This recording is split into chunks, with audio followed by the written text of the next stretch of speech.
నమస్కారం, welcome to I dream. నేను విజిత.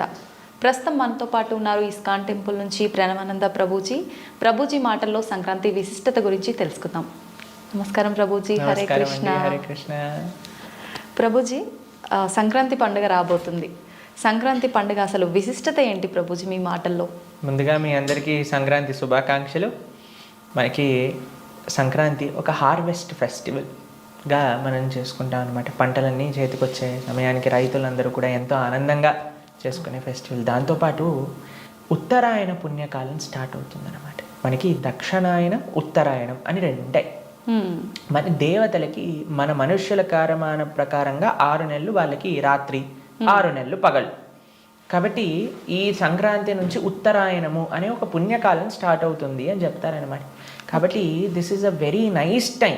మంచి సమయం మనం భగవంతుడి వైపు మంచి వింటూ మంచిగా భగవద్భక్తిని ఆచరించడానికి ఒక మంచి సమయం కూడా మనకి ఆరంభమవుతుంది అని అంటారనమాట. మకర సంక్రాంతి, సూర్యుడు మకర రాశిలోకి ప్రవేశిస్తూ ఉంటారు.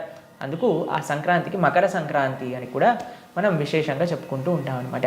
కాబట్టి మన తెలుగు వాళ్ళకి చూస్తే ఎన్నో సంస్కృతి సాంప్రదాయాలతో కలిగి ఈ పండగను మనం చేసుకుంటాం. ముగ్గులు వేసుకోవటం కానీ, గొబ్బెమ్మలు పెట్టడం కానీ, హరిదాసులు, గంగిరెద్దులు, కైట్ ఎగరేటాలు, పిండి వంటలు, సకినాలు, అరిసెలు. కాబట్టి చాలా పెద్ద విశేషమైన ఉత్సవం మనందరికీ. కొన్ని ప్రదేశాలలో బొమ్మల కొలువులు పెడుతూ ఉంటారు. తర్వాత ఇంట్లోకి అందరు చుట్టాలు వస్తూ ఉంటారు. ఇట్స్ భగవంతుడు మన సనాతన సాంప్రదాయంలో అండి ఒక అద్భుతమైన విషయం ఏంటి అని అంటే, ఏ ఉత్సవం చేసుకున్నా సరే భగవత్ సంబంధమై ఉంటుంది. చుట్టాలు వచ్చారు, ఇంట్లోకి అందరు వచ్చారు అని అంటే ఇప్పుడు అందరు కూర్చొని సినిమాలు, సీరియళ్ళు చూస్తున్నారు, కానీ ఇంతకుముందు అలా ఉండేది కాదు.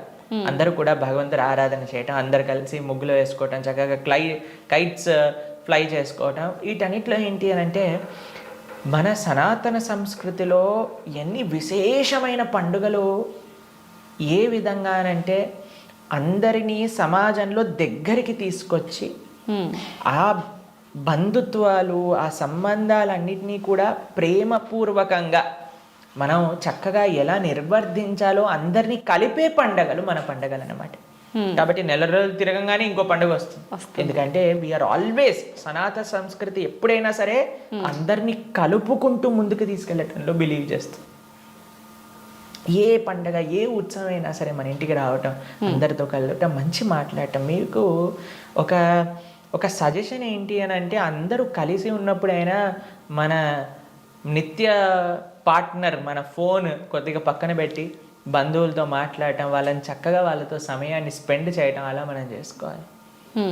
కాబట్టి అందరితో కలిసి భగవంతుడి యొక్క ఆరాధన చేసుకుంటూ చక్కగా నైవేద్యాన్ని భగవంతుడికి సమర్పణ చేసి అందరితో పంచుకుంటూ ఎంత చక్కటి సంస్కృతి సాంప్రదాయం మనం చూస్తాం. ముగ్గులు వేసుకోవటం, హరిదాసులు రావటం, కృష్ణ భగవన్ నామాన్ని కీర్తిస్తూ వాళ్ళు వెళ్తారు. గంగిరెద్దులు, ఇంతకుముందు ఇవన్నీ చూసేవాళ్ళు, కానీ ఇప్పుడు అన్ని చోట్ల డీజేలు, బాలీవుడ్ సాంగ్స్, వాటి తప్ప ఇంకేం కనిపించట్లేదు.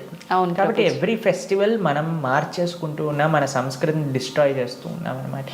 అలా కాకుండా అట్లీస్ట్ ఇలాంటి ట్రెడిషనల్ ఫెస్టివల్స్ వచ్చినప్పుడు మన ట్రెడిషన్స్ వైపు మనం వెళ్ళడానికి ప్రయత్నం చేద్దాం. Traditional clothing, traditional music, traditional food, in the sense everything should be traditional. అప్పుడే మనం కాపాడుకున్న వాళ్ళం అవుతాం ఈ సంస్కృతి సాంప్రదాయాలన్నింటినీ కూడా. ఇప్పుడు మనకు ఇప్పుడు అనిపించవచ్చు, పర్వాలేదులే కొంతమంది చేస్తున్నారు కదా అని. కానీ నెక్స్ట్ జనరేషన్ అప్పటికి సంక్రాంతి ఉండాలి, అప్పటికి హరిదాసులు ఉండాలి, అప్పటికి గంగిరెద్దులు ఉండాలి, అప్పటికి ముగ్గులు ఉండాలి, అప్పటికి గొబ్బెమ్మలు ఉండాలి, అప్పుడు కైట్స్ ఒక్కటి ఉంటుందండి. ఎందుకంటే మన వాళ్ళ ఏమంటాం దీన్ని, ఒక ఆనందం, ఎంజాయ్మెంట్ కదా, అందుకోసం.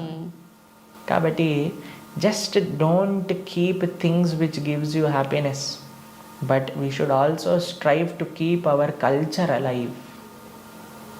కాబట్టి మనం కూడా మన సంస్కృతి సాంప్రదాయాలు ఎంత వీలైతే అంత సంరక్షించడానికి ప్రయత్నం చేస్తూ ఉందాం. 10 మంది కలిసినప్పుడు మంచిగా మాట్లాడడానికి, మంచి విషయాలు మాట్లాడుకోవడానికి, మంచిగా మన సంబంధములు గట్టిగా ఏర్పరచుకోవడానికి ఒక మంచి ఆపర్చునిటీ.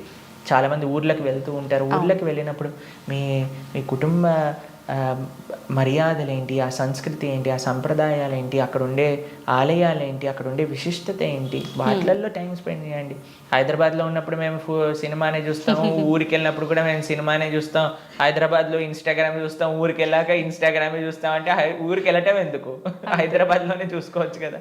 అవును ప్రభుజీ. కాబట్టి ఎక్కడికి వెళ్ళినా సరే we should be experiencing that moment. Right. కాబట్టి అది ఎప్పుడైతే మనకు వస్తుందో అప్పుడు I think we will make a good change in the society. కాబట్టి సంక్రాంతి పండుగ, దీపావళి పండుగ, దసరా పండుగ, ఇవన్నీ పండుగలు ఎందుకు అని అంటే మనందరినీ భగవంతుడితో జోడించడానికి, అందరూ కలిసి భగవంతుడి దగ్గరికి ప్రయాణించడానికి అన్నమాట. కాబట్టి అన్ని పండుగలలో భగవత్ సంబంధం, మన బంధుమిత్రుల భాగవత సంబంధం, ఇది సనాతన సాంప్రదాయం, ఇది హైందవ ధర్మము అని అంటే అందరినీ కలుపుతూ భగవంతుడి వైపు ప్రయాణం. అది ఏ పండగైనా సరే ఇదే కోర్ ప్రిన్సిపల్ అన్నమాట. నిజంగా చాలా మంచి సందేశం ప్రభుజీ. చాలామంది మీరు అన్నట్టుగా ఫోన్లు, ఫేస్బుక్లు, ఇన్స్టాగ్రామ్లు, టీవీలు, ఏ కొత్త ప్రోగ్రామ్ వస్తుందా టీవీ ముందు కూర్చొని చూద్దాము అనే పోకడలోనే ఉన్నారు. కానీ మీరు అన్నట్టుగా ఫ్యామిలీతో టైం స్పెండ్ చేద్దాము అనే ఆలోచన చాలా తక్కువ మందిలో ఉంది ప్రభుజీ. టైం స్పెండ్ చేస్తున్నా సరే సెల్ఫీలు తీసుకొని అప్లోడ్ చేయడంలోనే ఉందన్నమాట. కాబట్టి కొద్దిగా సెల్ఫీలు తక్కువ చేయండి, తర్వాత ఆ సెల్ఫ్ని అక్కడ ఇవ్వడానికి ప్రయత్నం చేయండి. ఈ సంక్రాంతి నుంచి మనం ప్రారంభం చేయొచ్చు. ఈ సంక్రాంతి ఇంకొక విశేషమైన విషయం ఏంటి అని అంటే, మన రాముడు 500 సంవత్సరాల తర్వాత ఆయన ఆలయంలోకి పునఃప్రవేశం చేస్తున్నారనమాట. కాబట్టి మనందరం కూడా ఈ ఇయర్ నిజంగా మనకి చాలా హ్యాపీ ఇయర్. ఎందుకంటే మన రామచంద్రుడు ఇన్ని సంవత్సరాలు టెంట్లో ఉన్న రాముడు పుట్టిన ప్రదేశంలో రాముడికి ఆలయం లేకుండా పోయింది. కానీ ఇప్పుడు మళ్ళీ ఆ రామచంద్రమూర్తి ఆయన ఆలయంలోకి వెళ్తున్నారు. కాబట్టి మనందరం హిందువులుగా ప్రతి ఒక్కళ్ళని సంకల్పం చేసుకుందాం, ఆ రోజుని మనందరం మళ్ళీ ఒక వైభవమైన ఉత్సవంగా దీపావళిగా చేసుకోవాలి అని మన ప్రధానమంత్రి గారు మనకి చెప్పారనమాట. కాబట్టి చక్కగా మనం ఉత్సవంగా చేసుకుందాం, రామాయణాన్ని తప్పకుండా విందాం, రాముడిని కేవలం ఆలయంలో కాకుండా మన హృదయాల్లో స్వాగతించే విధంగా మీరందరూ కూడా మన ఛానల్లో 16వ తారీఖు నుంచి ప్రణవానంద దాస్ ఛానల్లో రామాయణం ప్రతిరోజు ప్రొద్దున మనం చెప్పుకుంటున్నాం అనమాట. కాబట్టి అందరూ శ్రవణం చేయండి, ఆ రాముడి యొక్క తత్వాన్ని మీరు తెలుసుకోండి, మీ పిల్లలకి తెలియజేయించండి.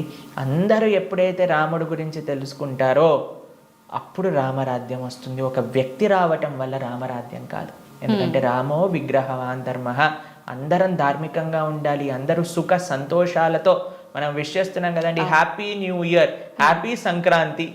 హ్యాపీ ఉండాలి అని అంటే ధర్మం ఉండాలి. ధర్మం ఎక్కడ ఉంటుంది? రాముడు ఎక్కడుంటే అక్కడ ధర్మం ఉంటుంది. రాముడు ఎక్కడ ఉంటాడు? ఎక్కడైతే ఆయన భక్తులు ఉంటారో, ఎక్కడైతే ఆయన గురించి తెలుసుకొని ఆయన చూపించిన ఆదర్శాలు జీవితంలో అనుసరిస్తారో అక్కడ రాముడు ఉంటాడు. కాబట్టి మీ అందరికీ కూడా ఒక అద్భుతమైన గర్వించాల్సిన ఒక రోజు మనకు వస్తుంది. జనవరి 22 రామ యొక్క పునఃప్రతిష్ఠ. ఆ రోజుని కూడా మనం ఎంతో వైభవంగా అందరూ సనాతన సాంప్రదాయానికి చెందిన వాళ్ళందరూ కూడా నిర్వర్తించాలి.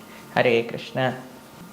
నిజంగా మిమ్మల్ని కలిసినందుకు, మీతో ఇంత మంచి మాటలు నేను విన్నందుకు చాలా సంతోషంగా ఉంది ప్రభుజీ. మాకు కూడా చాలా సంతోషంగా ఉంది, మీతో మంచి విషయాలు పంచుకున్నందుకు, మంచి ప్రశ్నలు మీరు అడిగినందుకు చాలా సంతోషం.